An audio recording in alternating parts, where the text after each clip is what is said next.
Dog by Richard Hartler Parkinson. Rupert the Dalmatian is an anxious dog who doesn't like strangers coming near him. So when he had to go in for an operation, there was a problem. His vet Mike Ferrell couldn't get near him. Mike and Rupert's owner Sonia Schiff came up with an idea. Sonia said that Rupert sleeps on a mouse onacy, so she suggested that Mike put it on to pick up the familiar smell. And it worked. Rupert immediately became best friends with Mike and he was able to perform surgery. Mike said, "Initially Rupert growled when I tried to examine him. Committed to making his patients feel at ease, Mike decided to dress up in the unwashed outfit to see if Rupert would be less anxious. The result, while hilarious, was highly effective and Mike was able to examine Rupert safely and then perform surgery on his hip." Text 1. 23. Jogger finds lion cub. 1. A jogger running through a field in the central Netherlands got a surprise on Sunday when an abandoned lion appeared on the route. The cub, which is believed to be 4 months old, was found in a small cage outside the city of Utrecht. It was taken to the Lion Foundation in the northern Netherlands after being examined by a vet, according to public broadcaster numbers. Local police have made a public appeal for information on its owner. It was certainly not business as usual for a force on patrol in Tijdvak, a village about 10 kilometers to Utrecht's north. On Twitter, they wrote, "This morning, colleagues received a very peculiar report in Tijdvak. Who left the animal behind?" 2. Vet Peter Klaver told the Numbers reporter that he was shocked when he arrived at the scene because the cage he found was unsuitable, and the cub could easily have escaped. In the end, it was possible to put the lion, the cage and everything into the car, so it wasn't necessary to stun it. Police said they wanted to hear from anybody who had recently bought a lion, or anyone who could help with information about this particular cub. ABC. ABC. Text 2. 23. Club statement Derby County. 1. Manager Derby County FC. As a club, we cannot, and do not, ignore the actions of a small group of players on Tuesday evening. The players were out as part of a planned team-building dinner with staff. The majority of them acted responsibly and left at around 8 p.m. A small group of 3 continued drinking into the night. They also ignored the opportunity to be driven home using cars provided by the club and chose to drive home themselves. 2. A drunk driving car crash followed. One of the players suffered a serious knee injury that will prevent him from playing until the end of the season. The players involved in the incident on Tuesday evening will be subject to a serious internal investigation into their professional behavior. But over and above any punishment they receive, they will have to take part in community service for several days. 3. We have been very clear about our attitude towards alcohol. The players know that during the season they are permitted a drink together as a group in a controlled environment. Those involved in Tuesday's incident know they will pay a heavy price for their actions, but also that we will support them with their rehabilitation back into the team. We will be using this situation to redouble our efforts in highlighting the dangers posed by alcohol. Text 3. 23. Christmas gifts. 1. Many children know the bitter moment when they tear off the bright wrapping of their desired Christmas gift to reveal the wrong color trainers, or an ugly-looking toy. But one German boy, enraged by his miserable selection of Christmas presents, was not content to react with a thin smile and unenthusiastic "thank you." Instead, he called the police. Having dialed the emergency services hotline, the child explained to the police that he had not received any of the gifts he had requested for Christmas. 2. The officers arrived and found a very angry little boy, said a spokesman from the local police in Zeetel, Germany. Since they had a quiet shift on Christmas Day, the police decided to play along and started an investigation into the case. First, they examined the Christmas list that the child had written. Then they compared it with each of the gifts offered to the boy. After that, they began a family session. After a thorough examination of the evidence, the police were able to resolve the family quarrel. They convinced the boy that Santa Claus must have confused his wish list with that of another child. ABC. ABC. Text 4. 23. Adidas Boost running shoes. A, B, C. Test the newest Adidas Boost running shoes with our worldwide first testing automat. Register on www.boostvienna.com and borrow your running shoes for a maximum of 24 hours, no fees attached, for your test run. Want to start the process? Touch the screen and choose your shoes. 2. Choose your size. 3. Enter your mobile number to receive a message with your PIN code. 4. Enter the PIN code and enjoy your run. 5. In case the chosen size does not fit, just return the shoes in the flap on the right-hand side of the automat and repeat the process. 6. After your run, please return the tested shoes with tied bootlaces on the right-hand side of the automat. 7. In case you are happy with these sneakers, you can buy them at the Adidas Store, Vienna, 1st District, Brandstadt 4, near St. Stephen's Cathedral. Any questions? Boost.vienna@adidas.com. In case of technical problems, +4 36642404839. Text 5. 23. Library book turns up. 1. A British Columbia library said there was something unusual about a recently returned book. It was 42 years overdue. Vancouver Island Regional Library said a copy of Wilderness Living by Bernd Berglund was put into the drop box Monday at the Courtney Library. The pink stamp card inside the cover shows it was last checked out from the Union Bay branch in 1979. 2. It's really a mystery as to where the book was for the last 42 years, library spokesman David Carson told the Coast Mountain News. The book is in great condition after 42 years. It smells good, its corners are crisp, its pages are nice and sharp, Carson said. 3. Carson said the book would have summed up to a $3,442 late fee if the library wouldn't have had a maximum fine of $7.50. The library is hosting a contest on its Facebook page, inviting commenters to make up their own story about where the book has been for the past 42 years. 3 winners will be selected Monday and will win a little present. Text 6. 23.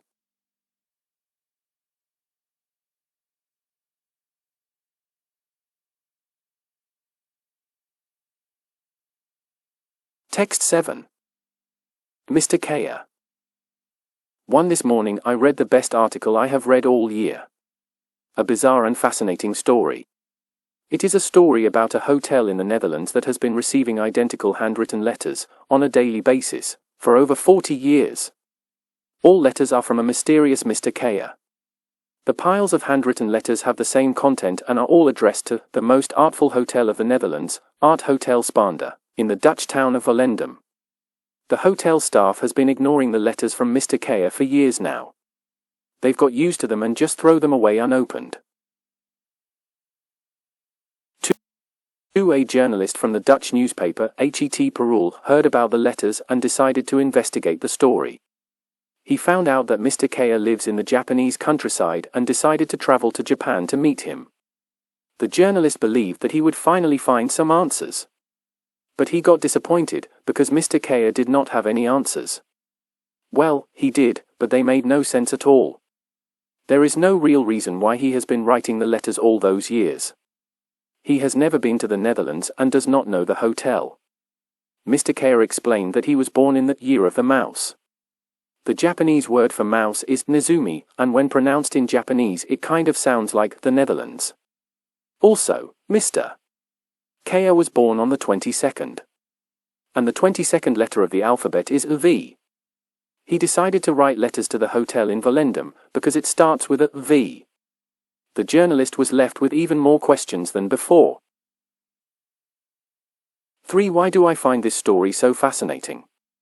Well, because it is funny and strange. But also because I think that Mr. Kaya's extreme focus and dedication has paid off. The previously unknown farmer in the Japanese countryside has become a little bit famous. After all those years of writing the strange letters, they could no longer be ignored and somebody had to investigate them. Thanks to this, a large part of the Netherlands has now learned about Mr. Kaya. 23. Text 8. Young inventor. 1. Have you ever been bored in class and just wished you could have a little bite, or a lick of some cheese without anyone knowing? Well, A 9-year-old girl from Missouri came up with a fix for that and decided to fill an empty lip balm tube with slices of sharp cheddar cheese. The girl's mother, Valerie Schremp, posted a photo of her daughter's genius creation to Twitter. Her daughter told BuzzFeed News she got the idea from YouTube. "I was just looking on YouTube because I was bored and I found this video and I decided to do it." 2. In the video, they use an empty glue stick container, but the Schremp household didn't have any of those laying around, so the young inventor picked the next best thing. "I just found the lip balm tube, cleaned it out with some soap, and started filling it with cheese," the 4th grader said. On Wednesday, she brought 2 what she is calling cheese chapsticks to school and took a few licks and bites during breaks between classes. "You can lick it and no one will know," she said. People on Twitter loved it, with some calling Schremp's daughter a genius. A. B. C. A. B. C. A. B. C. 23. A. B. C. Westminster protest. There's been a major security problem at the Houses of Parliament in London. 5 demonstrators climbed onto the roof of the building after gaining access as visitors. They used the lift to get to the top of the building and went through a fire escape. They proceeded to hang banners from the roof. Despite tough efforts to tighten security procedures at the Houses of Parliament over recent years, it turned out tonight that they used detailed maps of the building's layout that can still be found online. Questions will also be asked on how the protesters managed to get the banners through search points, and whether they had help from an employee in the building. Text 9. 23. Monkey business. 1. A monkey has been caught on film doing something extraordinary. He smashed the window of its zoo enclosure with a piece of rock. The caged monkey was filmed at the Jingzhou Zoo in central China's Henan on the 20th August. The video of this amazing stunt went viral after it was shared online, getting more than 17 million views. Visitors watched on in shock as the monkey broke the enclosure's boundary, shattering the glass of the display wall and making the entire pane of glass crack. 2. Zoos are usually a pretty safe environment to watch animals. When you're admiring some lions that could rip you to shreds in seconds, there's always a fence or glass panel between you and any danger. Well, that's unless the animal has somehow managed to sharpen a rock so that it can bash it against the window of its enclosure, completely shattering the glass, as this monkey did. While it's not clear to the zookeepers if anything had triggered the animal's unusual actions, the monkey could be seen standing near the glass wall holding the big rock with both hands, before it started to repeatedly hit the window with the sharpened object. 3. Mind you, the incident may have sufficiently freaked out tourists, but the little monkey was also scared by its own strength, as he was running off frightened in the opposite direction. Tourist Mr. Wang recalled, the monkey was sharpening some stones, then started hitting the glass with it. The monkey ran away, but it came back to take another look and even touched the cracks he had made. For Jingzhou Zoo staff member Tian Shuliao told local media, "When we feed walnuts to other monkeys, they only know to bite it. However, this monkey is unlike other monkeys. This one knows how to use tools to break walnuts. But it had never hit the glass window before. This is the first time." Text 10. 23. Second-hand couch. 1. Howard Kirby, 64, from Michigan bought a second-hand couch from Habitat for Humanity for $70. He routinely shops in this store and was picking up items for his man cave. After a few weeks of finding the couch very uncomfortable, he and his daughter-in-law Diana decided to unzip the cushion covers and look inside. They were flabbergasted to find $43,000 in cash inside a box. 2. Kirby spoke with a lawyer who told him he had no legal duty to return it. But he said his faith got the better of him. "The Holy Spirit just came over me and said, 'No, that's really not yours,' he said. He often thought what he would do if he found a large amount of unmarked cash, and that now he is pleased to say he has a good conscience. 'I still have to pinch myself to make sure I'm not dreaming or something,' he said." So Kirby and Diana took the money in a box back to the store where the couch was bought and asked them to track down the person who donated it. 3. The second-hand store found out the item was donated to them by Amy Newberry, whose grandfather originally owned it, but recently died. She had no idea the money was there when she gave it to the charity store after his death. She admitted that her family would have burned the couch if the store hadn't taken it in. This week, she returned to the store for Kirby to hand the cash back over to her. "It belonged to her, and I'm glad I was able to give it back," Howard Kirby said. Text 11. 23. A. Access over this fence is forbidden. Please use the gate. B. Take extra care in this part of the church. Watch out particularly for the low steps, they are all marked with safety tape. There are ramps if you need to use them. C. Warning: owing to erosion the path to the shore is difficult. Text 12. 23. A, B, C, D. Owen and Mz. When Owen the hippo was a baby, a tsunami, a large wave caused by an undersea earthquake, separated him from his family. He was rescued and taken to the Hala Park Wildlife Sanctuary in Kenya, Africa. But Owen couldn't stay with the other hippos in the park because they wouldn't accept the little guy. So park staff decided to put him in an enclosure with a tortoise instead. In need of a friend after his misery, Owen followed the tortoise, named Mz, everywhere. At first, the reptile wasn't so sure about this new admirer. But soon the two became great pals. Owen even started behaving like a tortoise, eating the same food as Mz and sleeping at night instead of during the day like most other hippos. Text 13. 23. Mumbai traffic lights. Police in India have come up with a smart plan to cut noise pollution, by making vehicles wait longer for traffic lights to go green if they honk their horns too loudly. Fed up with the buzz from car horns in their city, Mumbai police conducted a trial at the end of last year in which decibel meters were connected to traffic light poles. If the meters registered noise levels of 85 decibels or over, the lights were reset and stayed red for longer.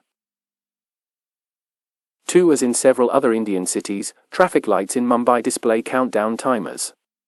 Pranay Ashok, a police spokesman, told CNN that the experiment took place at a few junctions for 15 minutes a day.